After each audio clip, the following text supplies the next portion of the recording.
Estamos de volta com mais um bloco do programa Ponto Final e hoje nós estamos debatendo a redução da maioridade penal aqui em Teresópolis. Os nossos convidados, cada um tem uma posição diferente sobre o tema. O tema realmente é um tema bastante polêmico e agora a gente vai concluir essa questão. Lógico que não vamos chegar aqui a um consenso, o objetivo não é esse, mas sim mostrar a você que está aí em casa um pouco dos aspectos que envolvem essa questão tão polêmica que é essa redução da maioridade penal, essa discussão que está sendo levada para todo o país, inclusive no Congresso Nacional. Elza, alguns especialistas dizem que o que falta, né, no Estatuto da Criança é um dispositivo que preveja aí casos desses adolescentes que são psicopatas, esses adolescentes que são casos isolados e que precisam de algum tipo de punição em separado. Você concorda com isso? Quer dizer, tem que ter algum tipo de mudança, talvez, no Estatuto e não na questão da redução da maioridade penal? Eu vou te dizer uma coisa, Rufo. Eu trabalho com adolescente há 26 anos e eu diria que muitos deles, grande parte deles, é portador de alguma deficiência cerebral, vamos dizer assim, física, e deficiência, como é que eu vou explicar? Você não acha que a deficiência é social? Eles têm psicossocial, vários tipos, né? Eles têm vários tipos de patologia. Tem crianças que chegam lá que nunca foram médicos, nunca foram dentista, né? Então, eles chegam lá numa situação muito difícil. A maioria deles é portador de algum problema mental. Isso tu pode ter certeza. Porque eu acho que uma pessoa em sã consciência, ele não mataria, ele não faria essas atrocidades que as pessoas estão cometendo por aí. E outra coisa, essa medida, essa maioridade penal vai atingir muito a pobre negro. Porque você vê na maioridade, a pessoa vai lá e mata, vai lá, se apresenta, vai responder em liberdade. Isso acontece muito mais com o maior do que com o menor, quando mata. Eu concordo com você, mas tem um outro aspecto que você não está considerando, que é a questão seguinte, como até foi mostrado na reportagem no início do nosso programa. As maiores vítimas também são pobres e negras. Exatamente. Então, na verdade, as maiores vítimas... As maiores vítimas são pobres e negras. As maiores vítimas que eu digo do seguinte, dos menores. Os menores que são infratores... sofreram a inflação. Exatamente. São também negros e pobres. Porque o que ele estava falando é que, e alguns especialistas apontam isso, que esse raciocínio ele é falacioso, é um raciocínio que não apresenta todos os aspectos da verdade. Dizer que os menores infratores são pobres e negros e as vítimas são ricas e brancas não é verdade. As maiores vítimas da violência no país são justamente as que moram em bairros pobres e não tem tanto nesses bairros justamente que não são tão policiados. Né? Mas a maioria vai furtar o rico, não vai crimes. furtar o pobre. Muitos furtam os ricos. Não sei se a coisa acontece O pobre não tem nada para ninguém furtar de mim. Então vão furtar quem tem situação o financeira problema do Brasil boa. é que a gente, com medo de não ter quem aplique direito à lei, a gente prefere não fazer a lei. Então, por exemplo, já que a lei não vai ser aplicada direito, então, será que é isso? Deixa como está, porque... Quem é que vai aplicar? Vai ser só em pobre e negro? Vai ser... A questão da aplicação da lei já é um outro problema. A gente tem que tratar uma coisa de cada vez. Agora, eu não sei se eu estou perdendo foco, acho que não. O que eu estou entendendo aqui com a nossa discussão é saber o seguinte. Um menino de 16 anos, é justo ele pagar pelo que fez? Na minha opinião, é. Essa é a questão central. Essa é a questão central. Sim, mas ele paga, pastor Zé Armando, ele paga, ele vai... Não, ele não paga. Ele tem medida de socioeducação desde os 12 anos de idade, ele vai lá para o Padre Severino, cumpre 3 anos de internação. Gente, ele mas paga, 3 anos sim, é suficiente? Com 16 anos ele precisa ser ressocializado. Pode não ser suficiente, pode não ser suficiente. Porque eu concordo, você até porque é o que o pastor estava falando em relação à questão das famílias que ele atende. Quer dizer, quando se trata aí, né, e aí é uma questão de justiça... As famílias nunca mais se recuperam. Pois é, então Totalmente não. É isso que eu ia falar. Será que 3 anos compensa uma vida inteira de dor que aquela família vai sofrer, por exemplo, pela perda de um ente ali que foi assassinado por um menor? E 20 anos também compensa? Não, talvez não. Não, mas pelo menos é uma forma da sociedade... E aí é que eu digo, esses 3 anos realmente reeduca, recupera, porque o sistema é falho, inclusive, nisso aí, ou vai transferir lá para frente o problema para um menino que saiu de lá com 18 anos e vai ser bandido aos 19, ou próprios 18. Será que esses 3 anos, mesmo, já é problema ser só 3 anos, para uma família que perdeu alguém para sempre. Segundo, esses 3 anos recuperaram mesmo? Se não passou de um transfere de um o sistema intervalo, maior. de um intervalo na vida de um delinquente. Adiou o problema. Eu acho assim que o sistema, ele vai ficar até... Isso aí é uma questão de muito estudo, de muita reflexão para saber o que Geram se pode fazer, outra necessidade, né? O pastor está falando uma coisa que ele não deixa de ter razão, sobre a justiça, que a pessoa, se matar seu filho, se matar seu neto, como é que você vai reagir? Então, realmente é uma situação muito complexa mesmo, mas eu acho assim, se o menino está lá, cumpriu até 18 anos, se ele cometeu ato infracional, faltava um mês para fazer 18 anos, eu acho injusto ele ficar só 3 anos, 21 anos.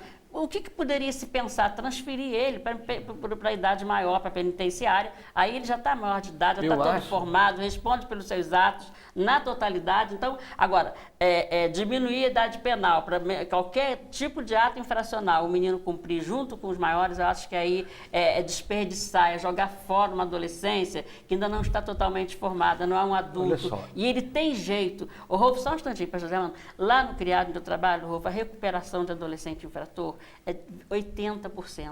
Quando eu estou falando que tem jeito, eu posso falar com conhecimento de causa. Tem jeito. A maioria dos meninos que vão para lá, eles são ressocializados. Mas você acha, e a gente acompanha. Deixa eu só te perguntar uma coisa. Isso é interessante que você falou, que até traz aqui para a nossa realidade local aqui em Teresópolis. Você acha que isso essa estatística é uma estatística que se reflete em todo o país? Ou acontece aqui em Teresópolis porque é uma cidade menor, onde as pessoas podem ter um acompanhamento melhor do que está acontecendo, as famílias? Mas é isso que a gente quer refletir, que as pessoas também têm essa humanidade de olhar para esse menino, agora, eu acho não com um olhar acusador, mas com um olhar acolhedor. Eu vou só te contar uma historinha muito rapidinho, isso é um fato real que aconteceu lá, muito rápido. Eu quero um tempinho para falar. Uma vez uma mãe chegou lá no meu trabalho e falou assim, um monte de defeito do filho. O filho era cheio de defeitos, ele estava preso lá comigo.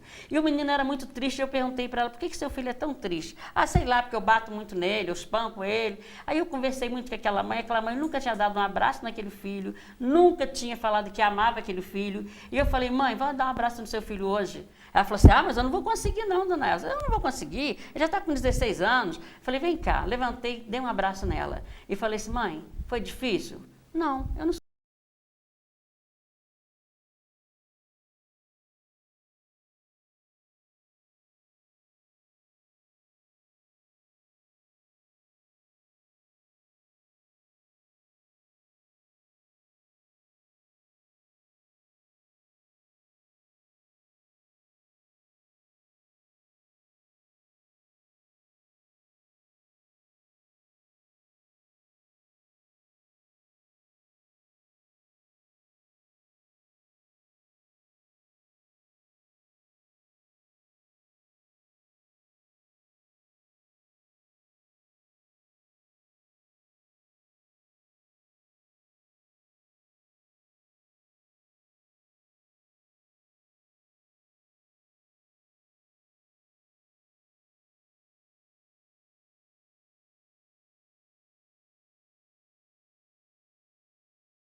que seria impossível de se viver.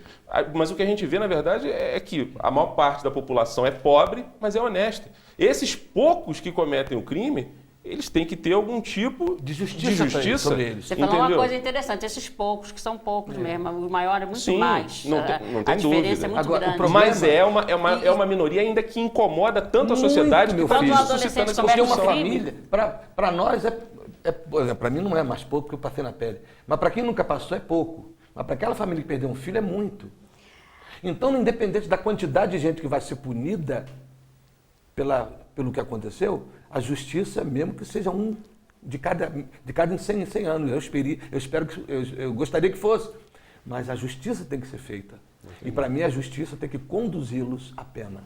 Pastor Zé Armando, olha só, o que a gente percebe também? Já peço a vocês que a gente já está encerrando nosso tempo está terminando. Vamos concluir, porque o tempo, infelizmente, é curto. Já vou concluir. Tudo que adolescente faz, qualquer ato que ele comete grave, a mídia faz questão de anunciar, de publicar. E quantas pessoas que morrem todo dia com os maiores que a mídia não fala nada. Mas isso quando tá é um errado, adolescente, né? A mídia faz todo esse não marketing. Justifica, né, gente? Verdade, faz um marketing incrível. Veja bem, a questão da crítica à mídia, eu já escuto há muitos anos que faço parte dela. Mas é verdadeiro. A mídia é um espelho da sociedade. Com certeza. A mídia, ela não cria. A mídia espelha o que a sociedade está acontecendo. Ela é apenas um espelho. Às vezes a sociedade não gosta do que vê no espelho e aí culpa o próprio espelho. É como se você não gostasse da sua própria imagem e falasse assim, olha, espelho, a culpa é sua, eu estou tão feio, mas a culpa é da sociedade. Nesse caso, o que acontece é o seguinte, se há crimes que chamam muito a atenção da sociedade, independentemente deles serem cometidos por maiores ou menores, a mídia mostra. O que a mídia pode eventualmente fazer, e que é o que está acontecendo agora, é que está havendo uma discussão no Congresso a respeito disso, insuflada por uma série de casos que estão acontecendo em várias partes do país. Agora mesmo, esse mês, a gente viu no Rio uma série de casos de esfaqueamento na Lagoa Rodrigo de Freitas, na zona sul do Rio. Um médico morreu, um médico que era lá um benfeitor da sociedade, morreu nas mãos do menor. Vítima, né, de um esfaqueamento. E a coisa é que está suscitando. Agora, a mídia, ela apenas repercute isso. Mas, na verdade, levantando realmente, o adolescente, quando comete um ato infracional, é um estardalhaço incrível. Não é porque é menor, porque tem que diminuir a maioridade penal, que daí tem todo um marketing em cima disso. Mas como ele falou, eu acho que é o grito da sociedade contra a impunidade ao menor. Sem dúvida. Então, agora está aparecendo no espelho. Agora, é importante, e aí é o que eu estou falando, eu acho que é uma discussão que ela não pode ser, e por isso que a gente está aqui, tem que ser tratada num nível de seriedade muito grande. Porque ela envolve uma série de aspectos que não são aspectos simples de serem resolvidos, e por isso está sendo debatido no Congresso Nacional, por isso se trata até, como você falou, de uma questão que envolve a Constituição. Né?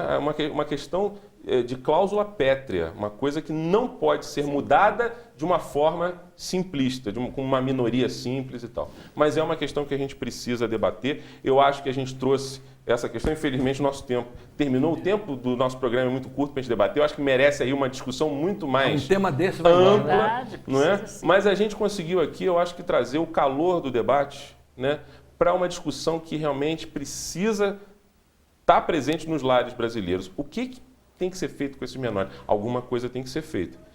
Temos que aprimorar o Estatuto da Criança e do Adolescente, temos que aprimorar a forma de ressocialização, ou a maioridade penal efetivamente tem que ser reduzida? Essa é a discussão no momento, essa é a discussão que a sociedade está fazendo, e graças a vocês, graças à opinião que os dois aqui trouxeram, a gente conseguiu hoje ter um pouquinho mais de clareza. Eu espero que os nossos telespectadores tenham podido apreciar um pouquinho aí do raciocínio de cada um e cada um ter reforçado as suas convicções ou até mudado de opinião com o que foi apresentado aqui hoje. Eu agradeço muito a presença do pastor José Armando Sidaco, da Igreja Batista Barra do Imbuí, e também de Elza Pacheco, assistente social e funcionária do DEGAS, Departamento Geral de Ações Socioeducativas do Estado do Rio. Muito obrigado pela presença de vocês aqui no programa Ponto Final.